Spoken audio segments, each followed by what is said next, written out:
Hola, ¿qué tal? Continuamos con el programa. Les hacemos un nuevo recordatorio hacia todas las actividades que vamos a ir realizando. Y hoy tenemos la fortuna de contar con una persona muy capacitada en materia de la medicina tradicional mexicana. Hoy les presentamos al maestro Óscar Martínez Solís. Él es un destacado investigador y docente de la Universidad Intercultural del Estado de México.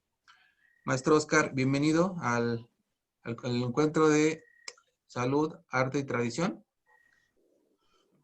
Buenas noches, maestro Daniel. Un gusto estar aquí en su evento. Lo que podamos aportar en este evento de la medicina tradicional mexicana, pues aquí estamos. Entonces, lo que podamos apoyar con mucho gusto. Muchas gracias. Bueno, pues vamos a empezar con hablar un poquito sobre su trabajo. ¿Qué es lo que se hace, qué es lo que se investiga en la Universidad Intercultural en materia de herbolaria? ¿Qué es lo que están haciendo en la Ok, institución? la idea de la universidad es como de alguna manera sistematizar todo el conocimiento tradicional, ¿no? En este sentido, de las comunidades indígenas. Y la universidad está ubicada en un municipio en donde se alberga o donde de alguna manera está con mayor presencia de la cultura mazahua. Y su servidor, pues, es nativo de la cultura mazahua, yo domino la lengua. Y en ese sentido, nosotros nos hemos enfocado con varias colegas en estudiar la medicina tradicional mazahua, ¿no? En este sentido más específico hacia las enfermedades de filiación cultural y la herbolaria. Hace 2 años iniciamos a investigar esto de las plantas medicinales desde el enfoque etnobotánico, pero también desde la cuestión etnográfica, ¿no? Apoyamos ahí en algunas 2 tesis de plantas medicinales y ahora logramos de alguna manera crear un libro, ¿no? Entonces seguimos ahí haciendo investigación, apoyando a los jóvenes egresados en materia de investigar la flora regional, ¿no? De sus propias comunidades para que vayan reconociendo nuevamente la flora medicinal de sus comunidades. Porque a veces nos vamos con los libros, pero a veces los libros nos hablan de otras plantas, de otras regiones, de otros climas, ¿sí? Y la idea de la Universidad Intercultural es que los estudiantes retomen su medicina, que sean conscientes de su propia medicina, ¿no? Entonces ese es el enfoque que tenemos nosotros. Muy bien. ¿Y cuáles son los principales problemas a los cuales se han enfrentado en el estudio y de la medicina tradicional, de la herbolaria en particular? En cuanto a herbolaria, yo creo que puedo mencionar, por ejemplo, en la tesis que hicimos sobre la flora medicinal de aquí de la comunidad de San Nicolás de Guadalupe y de la labor, yo creo que fue en la identificación taxonómica, ¿no? Nosotros no tenemos bases en cuanto a taxonomía, biología, ¿no? En cuanto a esto de las plantas medicinales. Entonces, tuvimos que recurrir a expertos, ¿no? Y yo creo que de ahí radica esto, que tenemos que abrirnos al campo del trabajo multidisciplinario. Entonces, le comento, cuando hicimos el libro, tuvimos que apoyarnos de un taxónomo, de un neurobiólogo, ¿sí? Que era el experto de hacer la identificación de la planta, ¿no? Yo creo que esa es una limitante del licenciado en salud intercultural. Y tenemos que aceptar que esa es nuestra limitante y aceptar que existe otro experto, ¿no? Que tiene que hacer esa identificación. Pero nos sentimos con la facultad y con la habilidad de poder conocer, entender la lengua, que creo que esa es una de las grandes habilidades que tiene el licenciado en salud intercultural, entender su contexto cultural, las dinámicas culturales de la región, para poder entrar un poco más a profundidad en el conocimiento de la medicina tradicional mexicana. Le comento, en esta tesis que hicimos sobre plantas medicinales, lo hicimos totalmente en lengua mazahua. Y como usted sabrá, maestro, si nosotros lo hiciéramos en lengua español, seguramente hubiéramos tenido poca profundidad en el tema.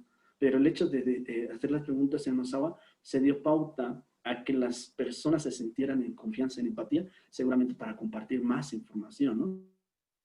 Tenemos los audios totalmente en mazahua, algunas personas permitieron que se grabaran en video, y entonces en ese sentido creo que hay más profundidad, ¿no? También tuvimos la ventaja de ser un una tesis sobre el tronado de anginas. Le comento, maestro, que el tronado de anginas que hacemos acá no es el que se hace en el antebrazo ni en la pierna, literalmente se hace en la amígdala, ¿sí? Entonces, hicimos la investigación con 9 curanderas y totalmente en lengua mazahua, ¿no? Entonces, también se generó esa empatía, esa confianza. Yo creo que esas son las habilidades del licenciado en salud intercultural, pero vaya, como usted dice, sí tenemos limitantes, claro, como todos los profesionistas. En ese sentido, en la identificación específicamente de las plantas, recurrimos con un taxónomo. Creo que de eso es lo que más ahorita en este momento me recuerdo, ¿no? En cuanto a limitantes. Muy bien. Siguiendo más o menos el trabajo, no solamente que ustedes están desarrollando allá en la universidad, sino los diferentes especialistas que en diferentes institutos o de manera privada han buscado justamente el rescate y la investigación en la herbolaria. ¿Cómo pinta el futuro de la herbolaria para usted? ¿Hacia dónde vamos en el estudio de la herbolaria? Ok, le voy a dar algunos antecedentes históricos antes de meterme a la cuestión contemporánea. Tenemos, y hace unos días estábamos comentando en una clase con unos estudiantes de la universidad, que México se ha caracterizado por ser un país megadiverso, ¿no? Y eso siempre como que ha sido la frase, ¿no? Muy interesante. Sí somos un país megadiverso en cuanto a biodiversidad, pero también en cuanto a cultura, ¿no? En cuanto a lenguas. Entonces eso lo hace más rico México, ¿no? En ese sentido. Tenemos libros muy antiguos que hablan de la arbolaria, ¿no? Tenemos ahí, tal vez en la época prehispánica no tenemos ninguno ya conservado, sin embargo muchos investigadores mencionan y sustentan que el Códice de la Cruz Badiano, por ejemplo, es un librillo, ¿sí?, que retoma mucho de la medicina tradicional prehispánica, ¿no? Entonces, que se escribe en 1552, y después podemos mencionar a Sagún, a Francisco Hernández, ¿no? Y después un poco más hacia acá, ya en el siglo XX, podemos mencionar a Maximino Martínez, que fue uno de los que promovió mucho esta parte de la investigación desde la compilación bibliográfica de las plantas medicinales, ¿no? Y fue el fundador de lo que es la Sociedad Botánica de México. Pero bueno, en el ámbito ya de la herbolaria, ya a finales del siglo XX, ya por ahí 1992, 1993, el gobierno empieza a ocuparse en el tema de las plantas medicinales, en el tema de la herbolaria. Te comento, maestro, que para mediados del siglo XIX, la farmacopea de los médicos alópatas se integraban muchas plantas medicinales. Llegó a llegar casi a 500, 600 plantas integradas en la farmacopea. Pero ¿qué pasa en 1900? Esa cantidad de plantas se derrumba y se va al pique, ¿no? Casi al suelo. Desaparecen las plantas medicinales en la farmacopea. ¿Pero por qué? Porque empieza el auge de la industria farmacéutica. Hay que recordar que para 1950 la aspirina era uno de los medicamentos más demandados a nivel mundial. Entonces fue reemplazando a la herbolaria, ¿no? Y pareciera, si lo viéramos de esa manera y viviéramos en 1950, 1960, parecía que la herbolaria estaba siendo olvidada por la industria farmacéutica y por la propia medicina de México. Sin embargo, le digo nuevamente, regresa a tener auge a finales de 1990, cuando se inician los trabajos para crear la propia farmacopea herbolaria de los Estados Unidos mexicanos, ¿no? Y no fue hasta el 2002 se logra ese gran obra, ese gran reto de crear nuestra propia farmacopea herbolaria. Hablando desde el aspecto legal, ¿no? Y todavía va de la mano. En 1997 se modifica la Ley General de la Salud, específicamente en el artículo 224, integrando el concepto de medicamento herbolario. Antes de 1997, si alguien de nosotros hubiera revisado la Ley General de Salud, solamente se hablaba de 2 medicamentos, maestro: medicamento alópata y medicamento homeópata. Medicamento herbolaria no existía. La herbolaria no existía en la Ley General de Salud hasta 1997. Imagínense cuánta historia hemos tenido en México, y es algo tan polarizado a veces que pasa en México, porque resulta ser que somos el segundo país con mayor compilación, con mayor registro de plantas medicinales. Los datos iban como en 4.500, ¿no? Yo creo que un poco más ahora. Teníamos, nos ganaba China con 5.000 plantas registradas. Pero fíjense, 4.500 plantas, pero no teníamos un apoyo legal. No se integraba ese concepto en la Ley General de Salud hasta después de 1997. Y bueno, menciono estos antecedentes porque se ha ido generando fuerza esta farmacopea. Para el 2013 se crea la segunda edición de esta farmacopea, ¿Y por qué lo menciono? Porque ya fue teniendo un poco más de sentido de la República, de las plantas mexicanas. ¿Por qué lo digo? Porque la primera edición, la verdad es que parecía un copiado de una farmacopea europeo, ¿no? Una farmacopea alemana, una farmacopea francesa. Y entonces la farmacopea del 2013 ya integra plantas medicinales nativas de México, como cuáles, como el capulín, la guayaba, el simonillo, el cuachalalate, que mucho ahorita lo hacemos uso, ¿no? El cuachalalate principalmente para enfermedades gástricas, ¿no? Como desde la gastritis, úlceras duodenales. En ese sentido, creo que la herbolaria va generando un espacio ya desde un apoyo legal, ¿no? Ya va teniendo un impulso desde las academias, desde las universidades, hablamos desde la Universidad Autónoma de México, la Universidad Politécnica, que está haciendo mucha investigación sobre plantas medicinales hoy en día, la metropolitana, y obviamente hay que integrar también, hay que mencionar las interculturales, que estamos haciendo lo nuestro desde tal vez desde la etnografía, la etnobotánica, y estamos haciendo sistematización de la herbolaria regional, que sí existen libros, pero faltan más comunidades por estudiar, ¿no? Entonces, en ese sentido, yo creo que la herbolaria empieza a crecer nuevamente desde el aspecto legal, desde el aspecto académico, seguramente en el aspecto regional, comunitario, hay una gran preocupación, maestro, porque parece que pinta del lado contrario. Hemos entrevistado curanderos, curanderas, y dicen que sus hijos ya no les interesa la herbolaria, ¿sí? Eso es algo preocupante, porque en el ámbito comunitario, en sí, en el contexto real de la herbolaria, parece ser que hay una decadencia, porque ya no hay una herencia, ¿sí?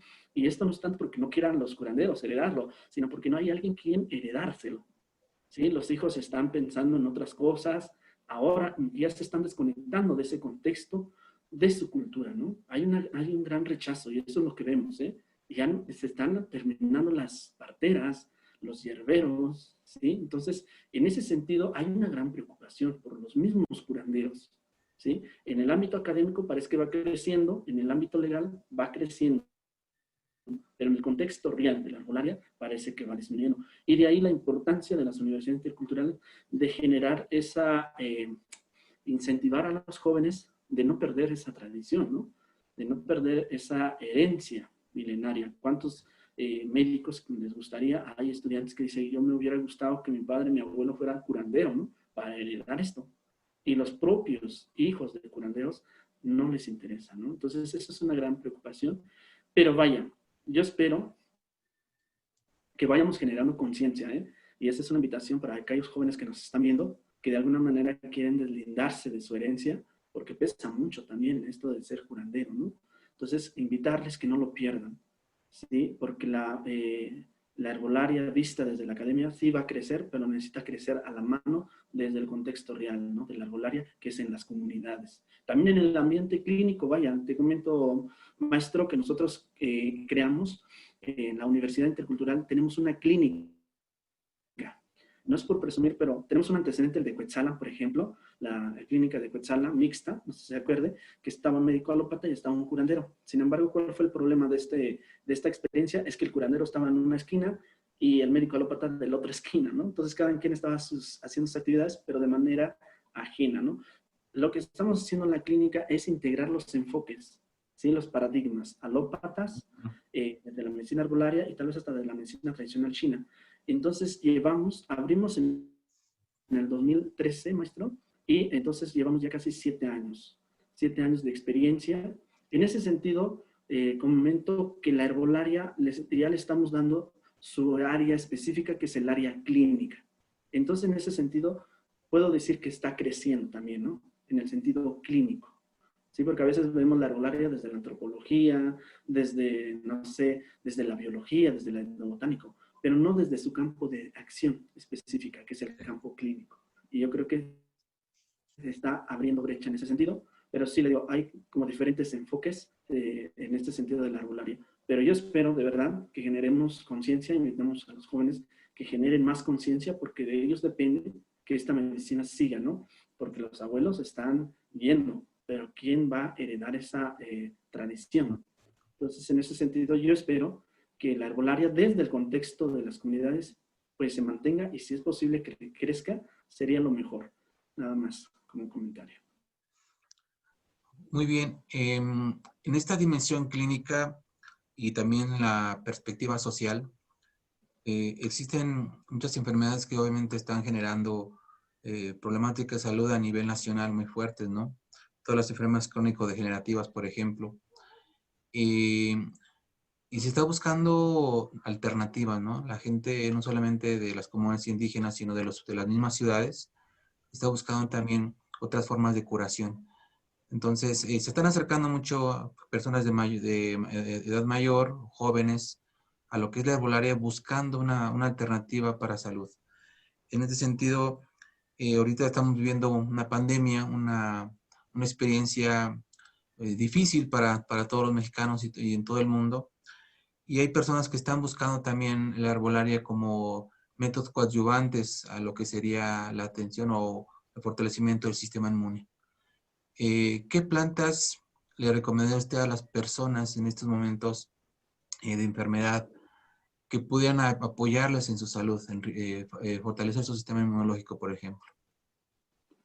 Ok, bueno, quiero mencionar, maestro, apenas tuvimos una reunión con colegas y con estudiantes de diferentes estados que hemos impartido el curso de herbolaria. Desde su contexto regional, te comento, por ejemplo, me voy un poco más hacia la península, que es la zona de Quintana Roo. Nos comentaban unas compañeras que ellas están haciendo uso de una planta que se llama naranja agria, ¿sí?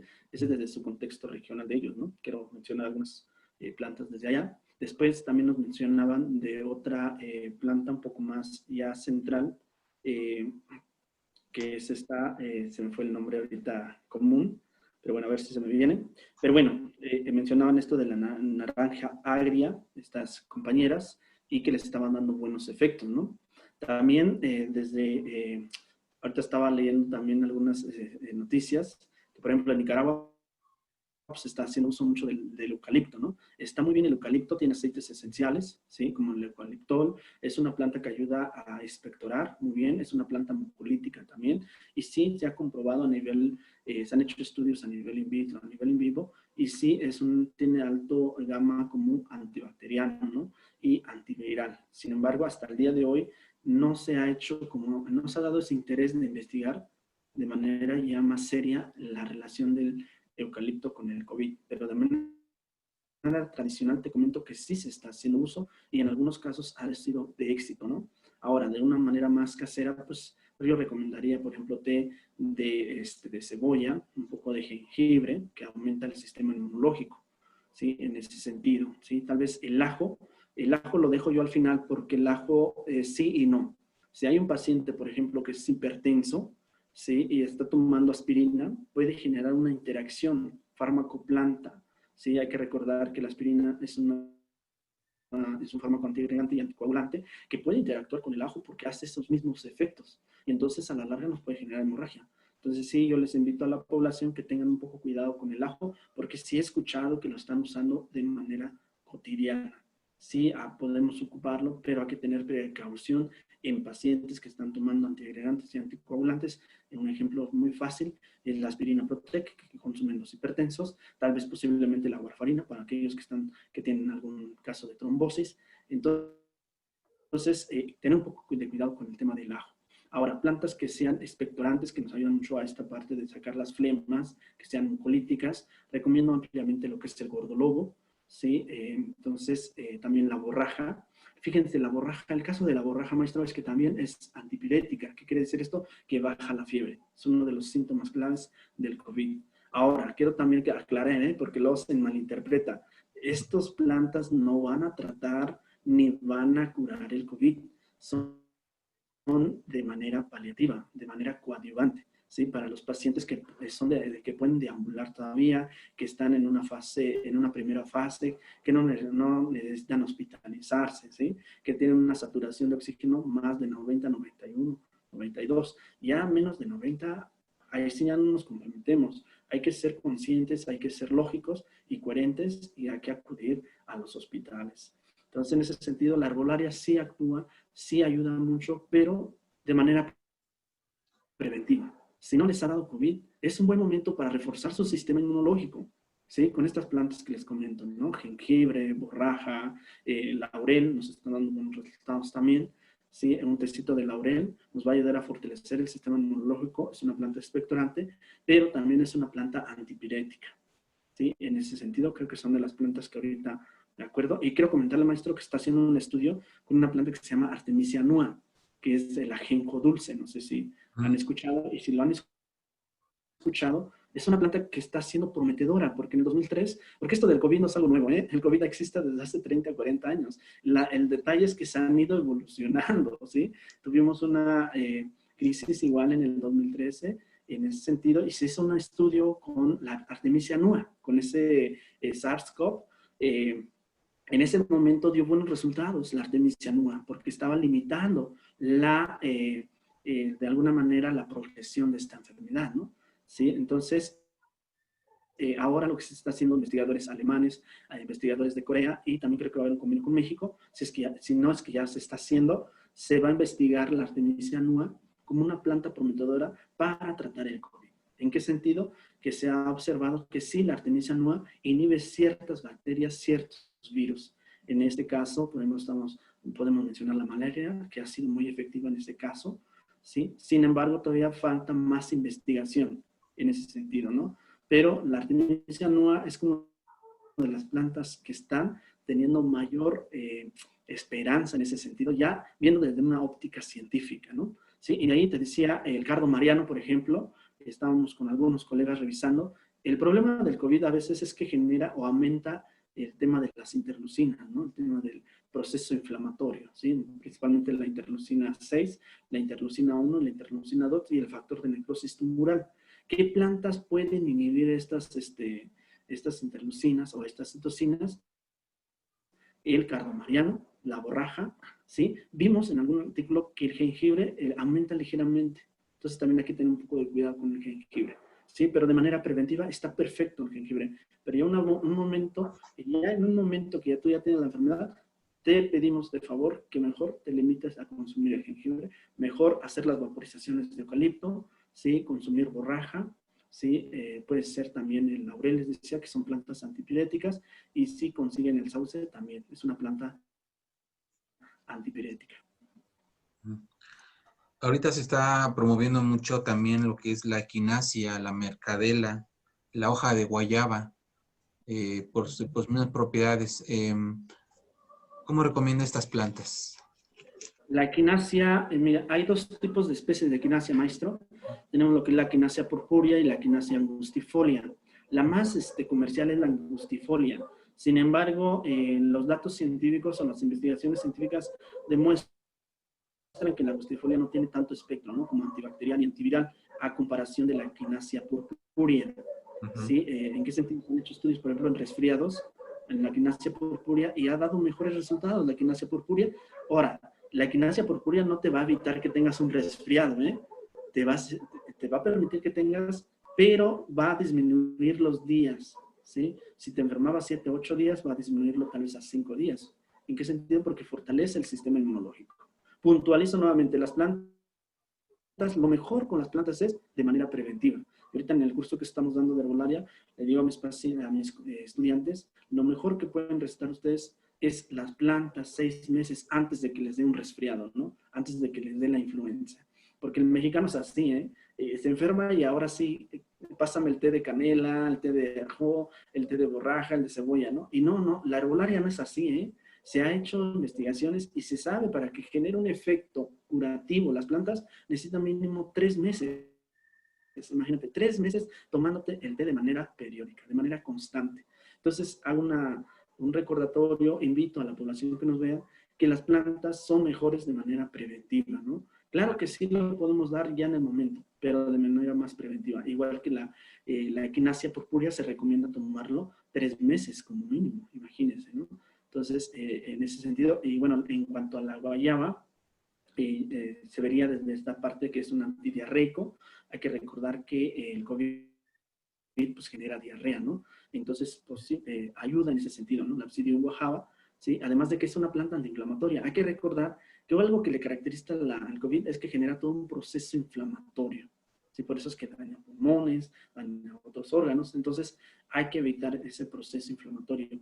Y la guayaba por la quercetina, la quercetina, que es un tipo de flavonoide que tiene esta planta, ayuda en el proceso inflamatorio, es antiinflamatorio, antiespasmódico, ¿no? Entonces, y antidiarreico, entonces estupendo la guayaba, maestro, lo pueden tomar ya sea en té o en tintura. Muy bien. Sí, ahorita es muy importante este empleo de la herbolaria por esta pandemia que estamos enfrentando. Y también, como usted dice, tener un buen conocimiento de las plantas, pero también lo que es el uso, cómo saberlas usar de manera lo más correcta posible, ¿no? Sabiendo que todas las plantas también, así como tienen sus propiedades, sus beneficios, también tienen sus contraindicaciones. Ujú. Claro. Muy bien. Maestro Oscar, hay una serie también de ideas o tesis o investigaciones sobre las plantas, ya no solamente en el sentido del conocimiento de los principios activos y su diversidad de propiedades que pueda tener, que está principalmente dando en Brasil ahorita, si no tengo mal el dato, y también en algunas partes de Europa. Por ejemplo, que hablan sobre la inteligencia de las plantas. Eh, Ok. la inteligencia de las plantas. Que hablan sobre que existen formas de diálogo, comunicación, tienen un lenguaje muy particular las plantas que a veces no alcanzamos como a comprender. Y también estas características cualitativas de las plantas como sus aromas, sus formas, su color, también pudiera ser elementos que puedan ayudar también a la identificación, la taxonomía, pero también lo que sería al conocimiento de la personalidad de la planta. ¿Qué opina usted sobre estas tesis que hablan sobre la inteligencia de las plantas? Te podría decir, maestro, que las plantas yo creo que son hasta cierto punto más inteligentes que nosotros, ¿eh? Ujú. Y lo digo con toda la humildad, ¿sí? Les digo porque en su casa tenemos un jardín de plantas medicinales y es interesante, te lo comento desde el punto de vista de, yo traje una planta que se llama muicle por acá, acá en mi rumbo, acá en mis tierras, en mi pueblo, es un clima muy templado, maestro, ¿sí? Y no sé si se sepa, pero el muicle se da en climas tropicales, ¿no? En climas cálidos como Morelos, ¿sí? Entonces a mí me decían que no iba a poder sobrevivir el muicle, ¿sí? El muicle no se iba a poder sobrevivir. A veces amanecemos con -2 grados centígrados, imagínense, heladas fuertes que quisieran no despegarte de las cobijas, ¿no? Pero bueno, te comento, maestro, que hace 3 años traje esta planta y hasta el día de hoy mi familia tomas té de sus hojas, ¿sí? Puede usted dejar las 3 hojas de muicle y al otro día es la magia de las plantas, porque también es mágico las plantas, hay que decirlo, ¿no? ¿Sí? Aunque a veces en el ámbito científico nos cuesta como hablar de eso, ¿no? Pero las plantas, imagínense, el otro día tiene un color rojizo, brillante, ¿no? Y es una planta que a mí me decían, no, no va a poder. Pero pedimos, ¿no? Hasta le hicimos un pequeño ritual a la planta, decirle, te invitamos a que te vayas aclimatando aquí, hace frío, pero nosotros hemos sobrevivido, ¿no? Y la planta parece que escucha en ese sentido. Y ahorita que hablabas de esta inteligencia de las plantas, me hace recordar un libro de La vida secreta de las plantas. Ese se llama el libro, maestro, se lo recomiendo. Es un libro que escribieron unos norteamericanos. Fíjense, ellos ni eran médicos ni herbolarios, ellos eran físicos, ¿no? Estos amigos. ¿Sí? Tom Hintz, creo que es uno de los apellidos de uno de ellos. La vida secreta de las plantas. ¿Qué hicieron ellos? Ellos eran físicos, vaya, les pidieron que crearan un aparato, maestro, para identificar cuando un preso estaba mintiendo en el ámbito judicial, ¿no? Entonces ellos empezaron a hacer, pusieron como electrodos a las hojas de las plantas, ¿sí? Y hicieron, el primer experimento fue cortar una de las hojas de la planta. ¿Y qué creen? Empezaron a ver trazos en estos electrodos, ¿no?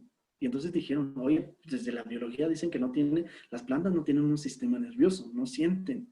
Entonces, ¿por qué nos están mandando estos trazos, estos estímulos eléctricos? ¿Sí? Y entonces hicieron un poco más a profundidad la investigación y resulta ser, también descubrieron que una persona que cuida la planta se va, ¿sí? Se va lejos y esa planta se seca, ¿eh? Las plantas se secan. Si no está el que lo cuida, el que lo canta, ¿no? Las curanderas, he aprendido mucho yo de las curanderas en ese sentido, porque sí nos han dicho, nos han exhortado, y los abuelos y las abuelas también, dicen, es que las plantas sienten, las tienes que tratar bien. Cuando tú cortas una planta, tienes que pedir un permiso. Sí, me acuerdo muy bien también de un material didáctico que hicimos, y me dice una estudiante, oiga, maestro, pero la curandera me dijo que la planta hay que cortarla en cierta época de la luna, ¿no? Le digo, está bien, integra eso, porque eso es importantísimo, ¿no? Entonces dice, pero también tenemos que pedirle permiso a la planta. Perfecto, adelante. Pero, nuevamente, humildemente, puedo decirte, maestro, que las plantas sienten.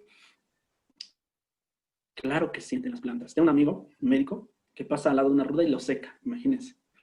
Entonces también habla mucho de esta parte energética, ¿sí? De que nosotros a veces nos quedamos, somos egoístas. El ser humano, no sé si por naturaleza es egoísta y piensa que sus enfermedades son únicas de él, pero no, ¿eh? También las plantas les dan mal de ojo, maestro, ¿sí? En ese sentido que uno puede secar una planta, ¿sí? También nosotros tenemos el poder de enfermar a algo que no sea solamente humano. También tenemos el poder de enfermar una planta. Tanto así que también nosotros podemos ayudar a la planta, ¿no? En ese sentido. Ahora también me hiciste recordar una tesis que tiene un colega, Pablo Moto, de España. Él dice que se están haciendo investigaciones y están descubriendo que las plantas, los árboles, hay redes en sus raíces, en la parte subterránea, en donde se conectan. Cuando uno le llega a la plaga, inmediatamente manda señales, obviamente seguramente químicas, a otras plantas, a otros árboles y les avisa de que hay una plaga, ¿sí? Esa es una tesis también que se dice que los árboles se comunican a través de las raíces, ¿no? En ese sentido. Entonces, creo que con eso puedo yo decir que sí, las plantas pues sienten, ¿no? Y hay que tenerle mucho respeto. Hay plantas igual acá, lo decimos con el abuelo Lin, que a veces, ¿cuál sería el término correcto? Si son plantas sagradas. Yo creo que todas las plantas son sagradas, ¿sí? Yo manejo más el término de plantas maestras, porque para mí te puedo decir que una planta maestra, y se lo digo así, maestro, una planta maestra para mí es la altamisa, fíjense, y la altamisa no es endémica de México, fue introducido por los europeos durante la conquista, pero hoy en día, maestro, yo tengo más, de alguna manera, más cercanía o más comunicación con esa planta, ¿sí? Porque lo trabajamos desde el ámbito espiritual, ¿no? Energético. Y así usted seguramente me puede decir, oye, yo siento más como cercanía con otra planta, ¿sí? Porque lo siente. ¿Cómo sentimos? ¿Cómo comunicamos? ¿Cómo nos comunicamos con las plantas? Con su aroma. A mí me encanta el aroma de las plantas. El aroma de las plantas nos dice muchas cosas. Y ciertamente muchos, de alguna manera, botánicos, herbolarios, nos han dicho que el alma de la planta es el perfume, es el aroma, ¿no? Los aceites esenciales. Y por algo se dice, ¿no? Entonces, de alguna manera, hay muchas cosas que nosotros no hemos entendido mucho de las plantas. Sí, hemos aprendido a curarnos de ellas, pero yo creo que nos falta mucho más en ese sentido. Y por ahí termino, porque nos podríamos alargar más, maestra. Siguiendo un poquito con el mismo tema, también se está dando ahorita una tendencia, o está iniciando, mejor dicho, una tendencia a emplear la acupuntura para la herbolaria. También los españoles, los franceses y los brasileños están haciendo tipo de investigación. Obviamente eso implicaría algo de orden interdisciplinario. Nosotros creemos que sí existe esa posibilidad y puede haber alternativas. Usted desde su experiencia y su conocimiento considera que pudiese haber resultados positivos el trabajo de la acupuntura aplicada a la herbolaria. La acupuntura se utiliza obviamente para los seres humanos, para los animales también, caballos, gallinas, etcétera, y ahora se está hablando sobre las plantas. ¿Considera usted que eso pudiera ser una realidad futura aquí en nuestro país? Ok. No sé si entendí bien su pregunta, pero sí es como desde el enfoque, desde la medicina tradicional china, usar las plantas medicinales. ¿Sería así, maestro? Sí, aplicar la acupuntura Ajá. a las plantas para Ah, ok. combatir enfermedades, para ayudar a su crecimiento, para Ah, ayudar ok. a que se desarrollen de una mejor manera. Sí, y yo creo que hasta cierto punto posiblemente, pero le puedo decir que yo no soy tan experto en la acupuntura. Déjeme decirle que yo llevé toda una formación de acupuntura de medicina tradicional, Sin embargo, yo me sentiría todavía con muy escasos conocimientos en ese sentido, ¿no? Sin embargo, volviéndonos en el sentido básico de que las plantas sienten, yo creo que sí, ¿sí? ¿No? En ese sentido de que nos falta, lo decíamos con un amigo, no sé si no tenemos las herramientas, maestro, en este momento científicas para entender la comunicación profunda que tienen las plantas medicinales. Yo creo que el momento en que podamos entender cómo se comunican, cómo es su red interna de comunicación, si podemos llamarlo sistema nervioso, algunos biólogos dicen que no, ¿sí? Hasta se ponen así. Entonces, si en algún momento logremos entender eso, yo creo que sí, porque sí hay que primero entender, ¿no? Cómo generan todos los procesos de comunicación, ¿sí? De la planta para que podamos saber en qué punto, en qué lugar de la planta, ¿no? Si es en el tallo, si es en la hoja, ¿sí? Si es en esta parte del peciolo, ¿sí? En ese sentido, verificar, ¿no? También en ese sentido, en qué parte de la planta, ¿no? Y obviamente no sería igual para muchas plantas, pero bueno, para mí eso que usted comenta es algo nuevo, ¿eh?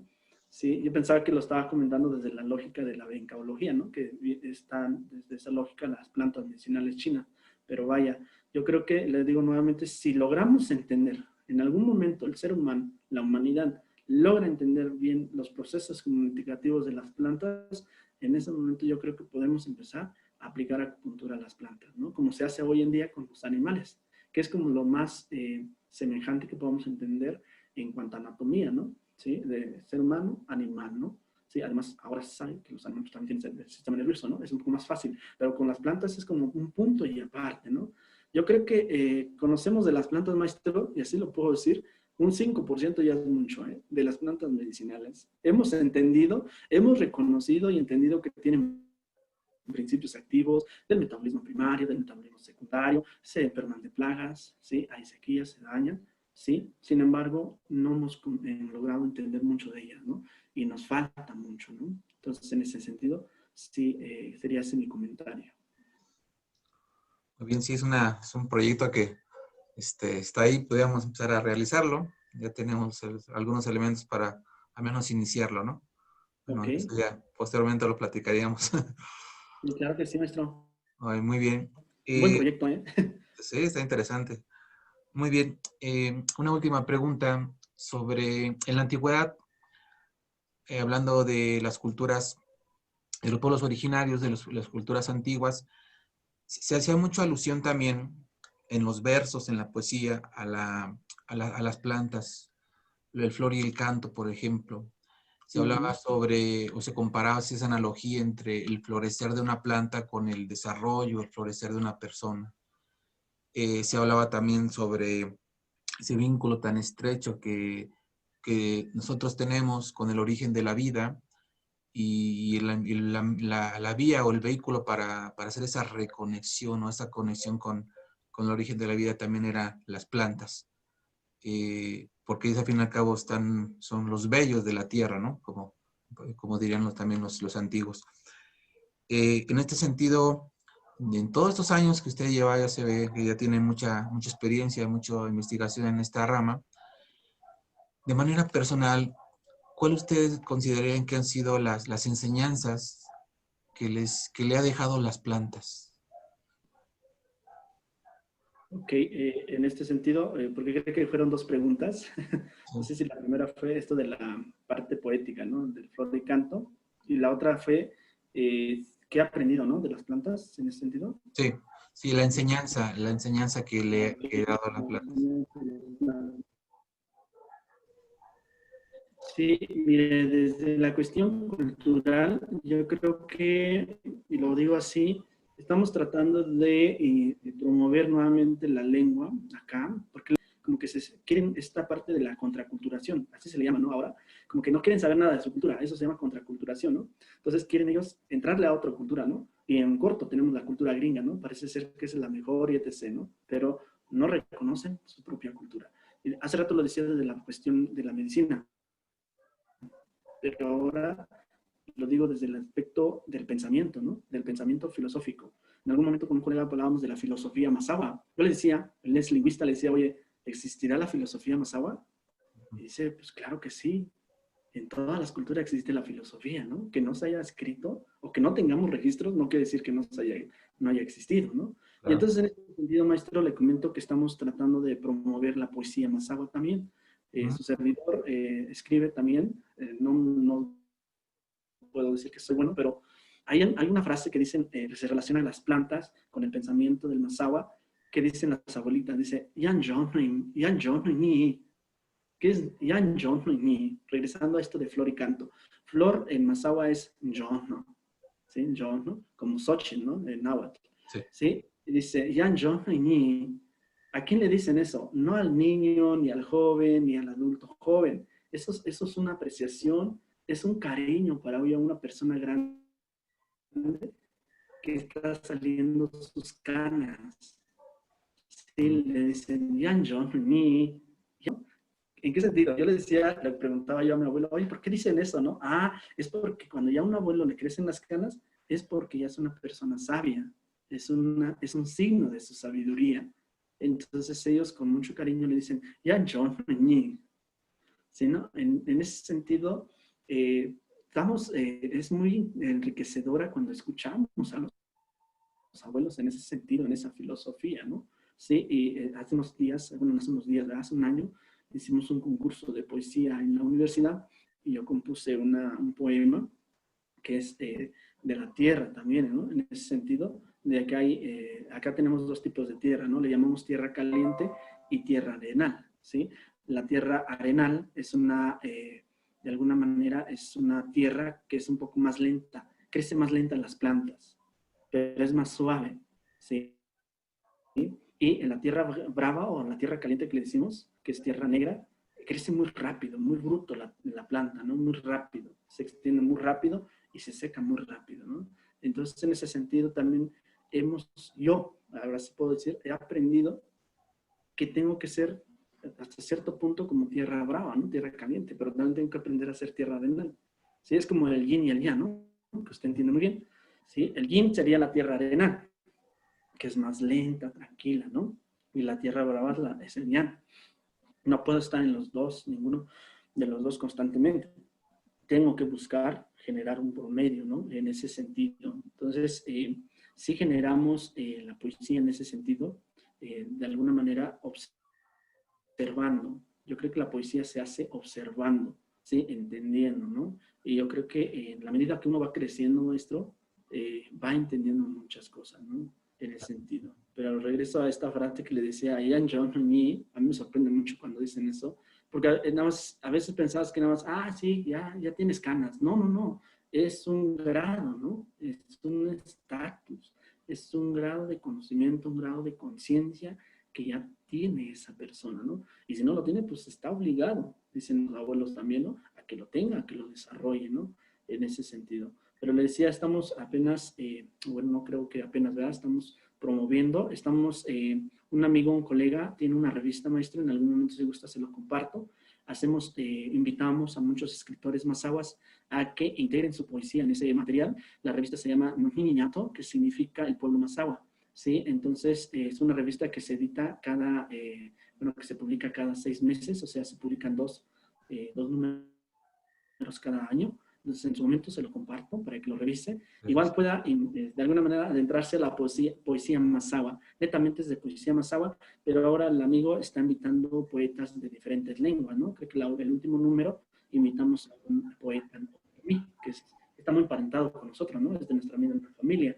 Pero en ese sentido se están promoviendo también la poesía, ¿no? En este sentido, ¿no? Creo que eso sería lo que puedo comentar. Muy bien. Pues muy, muy interesante todo esto y claro que habrá posibilidad de hacer algún trabajo un poco más adelante. Muy bien, pues con esto terminaríamos, maestro Oscar.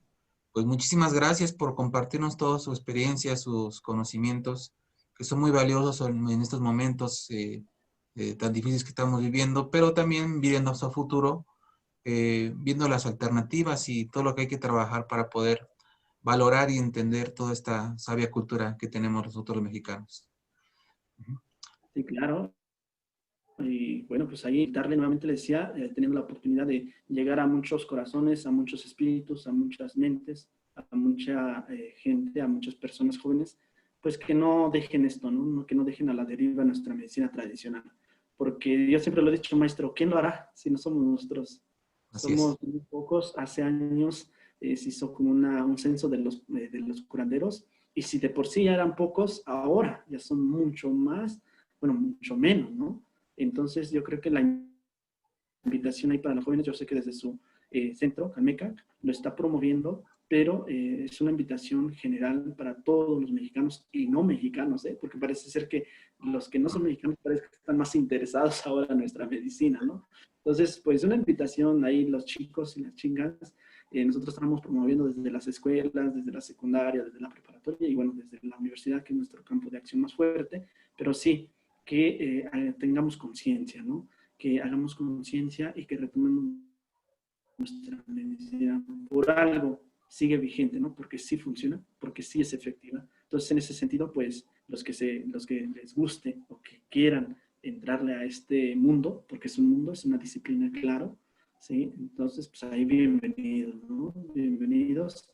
Y yo creo que estamos en este camino, maestro. Muchas gracias por la invitación y con lo que pueda aportar, con lo que pueda ayudar, pues ahí estamos, con mucho gusto. Y gracias. Sí, bueno, pues muchas gracias, maestro Oscar, un sabio maestro de la Universidad de Cultura del Estado de Puebla que nos comparte mucho. Bueno, pues vamos a continuar con el programa del evento. Continuamos y muchas gracias, maestro. Gracias. Estamos viendo.